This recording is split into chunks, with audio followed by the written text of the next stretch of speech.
जय जिनेंद्र छात्रों, आज हम बात करते हैं प्रकृति की अनमोल धरोहर के बारे में, जिसको हम जाने अनजाने में समाप्त करते जा रहे हैं। आप सभी जानते ही हैं कि हमारी पृथ्वी पर विभिन्न प्रकार के पौधे एवं जंतु पाए जाते हैं। यह पेड़ पौधे एवं जंतु मानव जाति के अस्तित्व के लिए अत्यंत आवश्यक होते हैं। इसलिए इन पेड़ पौधों और जंतुओं की सुरक्षा करना हमारा कर्तव्य है। आज हम इस अध्याय में पौधे एवं जंतुओं के संरक्षण के बारे में जानेंगे। हमारे अध्याय का नाम है अध्याय 7 पौधे एवं जंतुओं का संरक्षण, conservation of plants and animals, भाग 1। बच्चों, सबसे पहले हम संरक्षण के बारे में जानते हैं। संरक्षण का मुख्य उद्देश्य वातावरण को बचाना है। प्राकृतिक स्रोतों जैसे पेड़ पौधों आदि का ठीक प्रकार से उपयोग करना ही संरक्षण कंजर्वेशन कहलाता है। बच्चों, आप देख रहे हैं दादी दादाजी उदास दिख रहे हैं। सोचो ऐसा क्यों? बिल्कुल ठीक, आप सही समझे। पहले उनके आसपास पेड़ पौधे पशु पक्षी रहा करते थे। पक्षियों की आवाज़ से वे उठते थे, लेकिन अब ऐसा क्या हो गया? वे सोच रहे हैं कहाँ गए वह पेड़ पौधे पशु पक्षी। अब उनका स्थान बड़ी बड़ी बिल्डिंग्स ने ले लिया है। हमने विकास के नाम पर वृक्षों को काट दिया है। क्या आप बता सकते हैं कि वृक्षों का काटना क्या कहलाता है? हाँ, इसे कहते हैं वनोन्मूलन यानी डिफॉरेस्टेशन। वनोन्मूलन का अर्थ है वनों को समाप्त कर प्राप्त भूमि का अन्य कार्यों में उपयोग करना। अब हम इनके कारणों के बारे में जानेंगे। मनुष्य अपनी अनेकों आवश्यकताओं की पूर्ति के लिए पेड़ों को काटता है, जैसे कृषि के लिए भूमि प्राप्त करने के लिए, फर्नीचर बनाने के लिए, लकड़ी का ईंधन के रूप में उपयोग करने के लिए, घरों एवं कारखानों का निर्माण करने के लिए। कभी कभी प्रकृति भी वनोन्मूलन में सहायक होती है, जैसे भीषण सूखा या दावानल।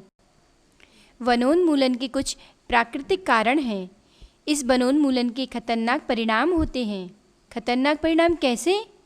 जैसे वनोन्मूलन से वायुमंडल में कार्बन डाइऑक्साइड गैस की मात्रा बढ़ती है, जिससे पृथ्वी पर ताप एवं प्रदूषण के स्तर में वृद्धि होती है। भौम जल का स्तर भी नीचे हो जाता है। भूमि की उर्वरता में कमी आ जाती है। बाढ़, सूखे जैसी प्राकृतिक आपदाओं की भी संभावना बढ़ जाती है। देखो, पौधे प्रकाश संश्लेषण में कार्बन डाइऑक्साइड गैस का उपयोग करते हैं और ऑक्सीजन गैस वायुमंडल में छोड़ते हैं। जब पौधे ही कम होंगे, तब वायुमंडल में कार्बन डाइऑक्साइड की मात्रा अधिक हो जाएगी और ऑक्सीजन की मात्रा कम, जिसके परिणाम स्वरूप वायु प्रदूषण बढ़ेगा। कार्बन डाइऑक्साइड की मात्रा वायुमंडल में बढ़ने से विश्व उष्णन होगा, यानी ग्लोबल वार्मिंग। पृथ्वी के ताप में वृद्धि होगी और पृथ्वी के ताप में वृद्धि के कारण जल चक्र का संतुलन भी बिगड़ जाएगा। वर्षा कम होने से सूखे की स्थिति उत्पन्न हो जाएगी। इसीलिए तो वनों की कटाई से भूमि का मरुस्थलीकरण हो जाता है। मरुस्थलीकरण क्या होता है? देखो, भूमि पर वृक्षों की कमी होने से मृदा अपरदन यानी सॉइल इरोजन अधिक होता है, जिससे मृदा में ह्यूमस की कमी हो जाती है और मृदा की उर्वरता भी अपेक्षाकृत कम हो जाती है। धीरे धीरे भूमि मरुस्थल में परिवर्तित हो जाती है। इसे मरुस्थलीकरण यानी डिजर्टिफिकेशन कहते हैं। लेकिन वनोन्मूलन से वर्षा में कमी आ जाती है और दूसरी ओर बाढ़ की संभावना भी बढ़ जाती है। पर यह कैसे संभव हो सकता है? वनोन्मूलन से मृदा की जलधारण क्षमता यानी वाटर होल्डिंग कैपेसिटी तथा जल का भूमि की ऊपरी सतह से नीचे की ओर अंतःसरण यानी रिसाव कम हो जाता है, जिससे बाढ़ आने की संभावनाएं बढ़ जाती हैं। इसके साथ साथ वनोन्मूलन के कारण मृदा के अन्य गुण जैसे पोषक तत्व, गठन आदि भी प्रभावित होते हैं। हमें वृक्ष से फल, लकड़ी और दवाइयाँ भी तो मिलते हैं। निरंतर वनोन्मूलन से हमें इन पदार्थों की कमियों का सामना करना पड़ेगा। बच्चों, क्या आप जानते हो वनोन्मूलन से वन्य प्राणी जीवन भी प्रभावित होता है, वह कैसे? वन अनेक जंतुओं का आवास स्थान है।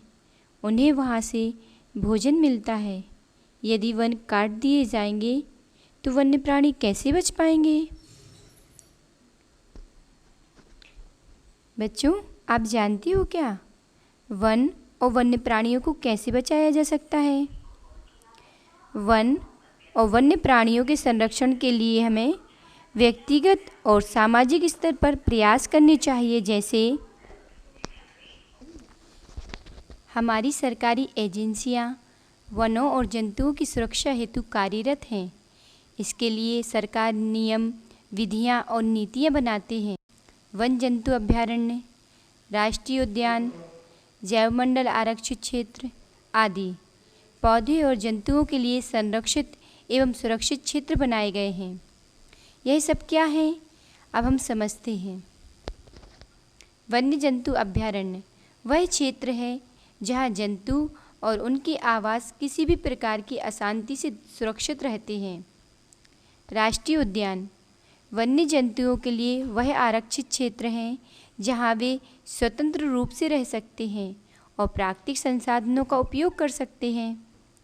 वन्य जीवन पौधों और जंतु संसाधनों और उस क्षेत्र के आदिवासियों के पारंपरिक ढंग से जीवन यापन हेतु विशाल संरक्षित क्षेत्र को जैव मंडल आरक्षित क्षेत्र कहते हैं। क्या आप जानते हैं हमारे देश में वन जंतुओं के लिए आरक्षित क्षेत्र कौन कौन से हैं?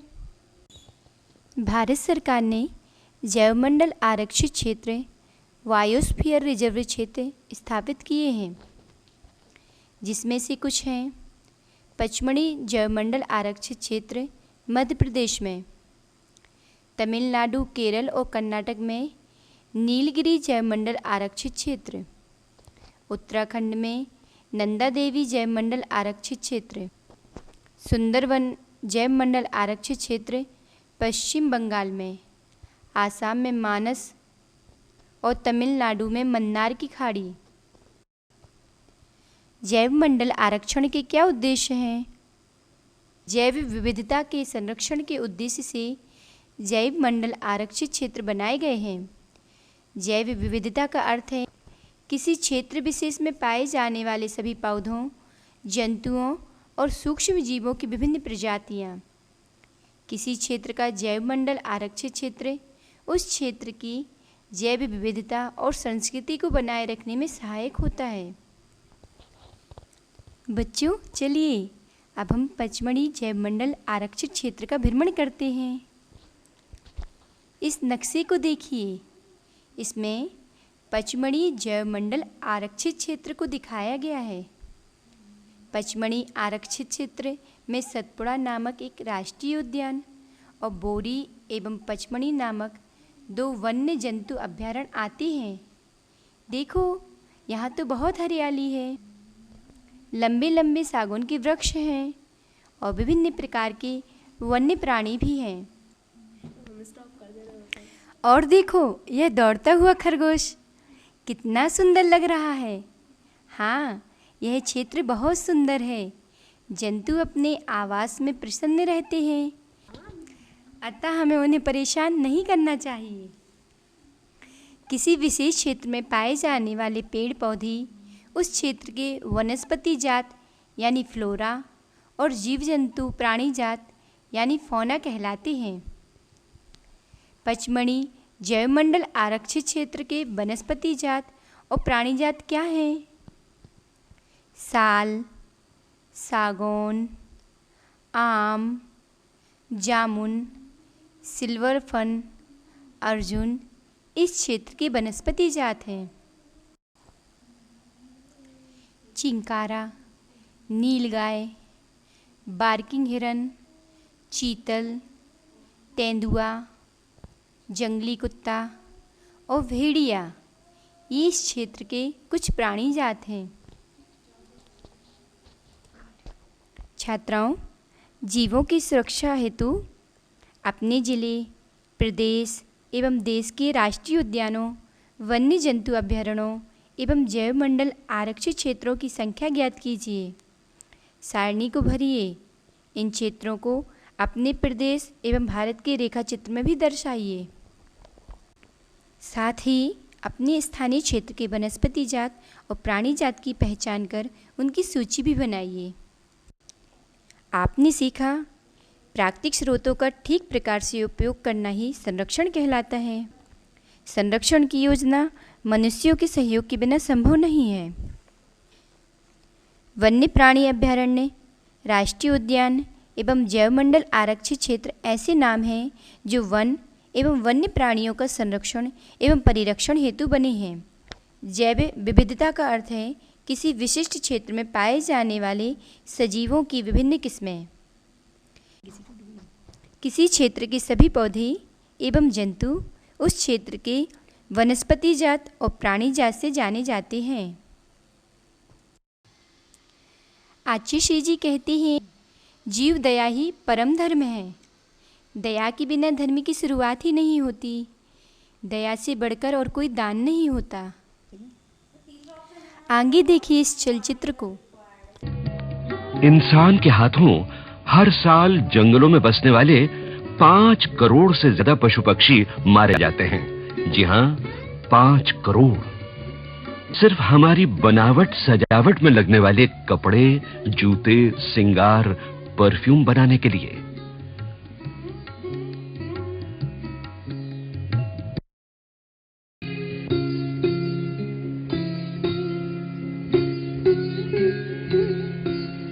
कटहल पर जहर छींटकर हाथी जैसे बड़े और समझदार प्राणी को तड़पा तड़पा कर मार डालना क्या सही है?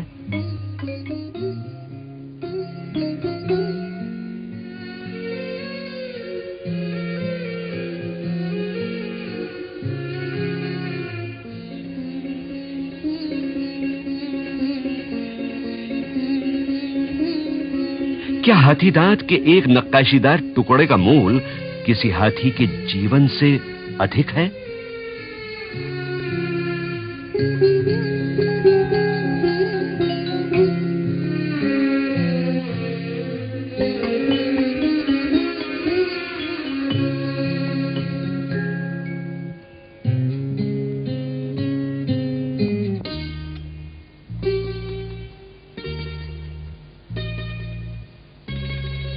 प्रकृति की गोद में रेशम के ये कीड़े कितने खुश हैं, मगर सब इतने भाग्यशाली नहीं होते। रेशम की क्वालिटी ऊंची रखने के लिए रेशम केंद्र में मादा को कुचलकर जांचा जाता है। अगर वो मुनासिब न निकली तो उसके 300-400 अंडों को नष्ट कर दिया जाता है। स्वस्थ मादा भी कुचली तो जाती ही है, हां, उसके अंडों को पनपने दिया जाता है, पर कब तक?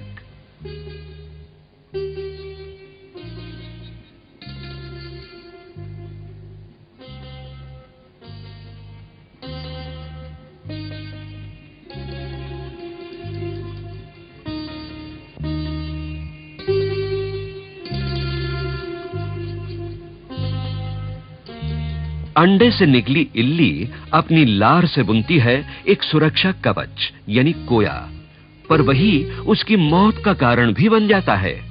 ये कोया काट कर बाहर निकल आए तो रेशम के तार कट जाएंगे।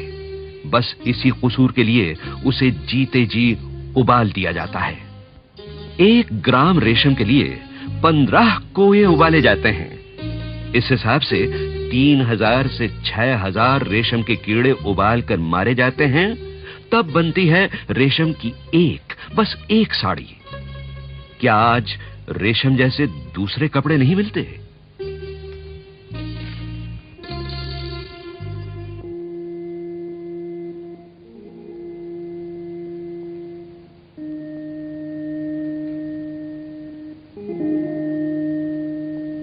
और कभी आपने सोचा है कि बटुए या बैग बनाने के लिए सांप पर कैसे कैसे जुल्म ढाए जाते हैं? सांप का सर कुचलकर जिंदा सांप की खाल उतार ली जाती है। फिर भी कोई कोई सांप 3 दिन तक जिंदा तड़पता है। ये सांप जिंदा है, इसकी गवाह है उसकी खड़ी हुई दुम।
ये हैं तेजी से खत्म होते हुए जीव कस्तूरी मृग।